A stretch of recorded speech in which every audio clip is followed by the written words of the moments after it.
L'air y est si doux que c'en est presque un remède, se réjouissait Talleyrand, qui avait été charmé par la sérénité de ce coin d'Italie en Touraine, et plus encore par sa châtelaine, Dorothée de Dino, sa nièce intime, son dernier amour. Une captivante courtisane que le diable boiteux lança dans la valse de l'historique congrès de Vienne.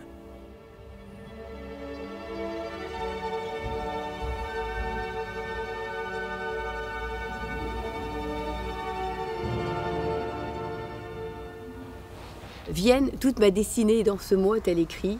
Elle avait 20 ans, il en avait 60. Talleyrand l'a jetée dans ce tourbillon politico-mondain. C'était une femme jeune, belle, intelligente, elle parlait 5 langues.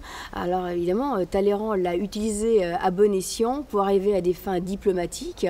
Et puis cette complicité a duré 20 ans. Mais quand on faisait quelque chose, je disais, je le fais pour ma duchesse, vraiment, je voulais lui plaire. Hein. J'appelais un petit peu son... hein, mais ça marche. Hein. Mais je pense d'une certaine manière, elle nous a aidés un peu. Oui. Mais il faut bien avoir un fil conducteur dans une chose comme ça. On ne dit pas chez nous, là, pas du tout. On prend une suite, en quelque sorte. Donc il faut se mettre dans l'esprit de la duchesse, surtout.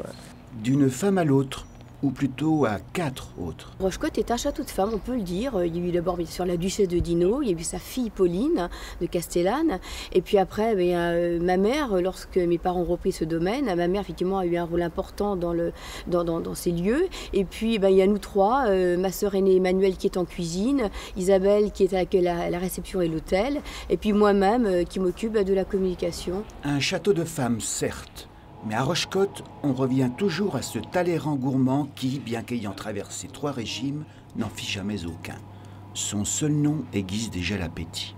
Talleyrand, c'était donc un grand diplomate qui avait son cuisinier personnel, donc le Grand Carême. Et avec ce cuisinier, il organisait des réceptions assez fastueuses. Il utilisait le savoir-faire et le talent immense de Carême au service de sa diplomatie. Entre Napoléon et Talleyrand, Napoléon s'est trouvé un petit peu irrité de la vue des pyramides, des superbes pyramides de Valençay qui étaient très très hautes, qui lui a rappelé en fait le mauvais souvenir de sa campagne d'Égypte. Et donc Talleyrand a ordonné que tous les moules à fromage soient dorénavant coupés pour que ça ne rappelle plus ce mauvais souvenir à l'empereur. Fromage de rigueur. Et pour dessert, une citation de Talleyrand.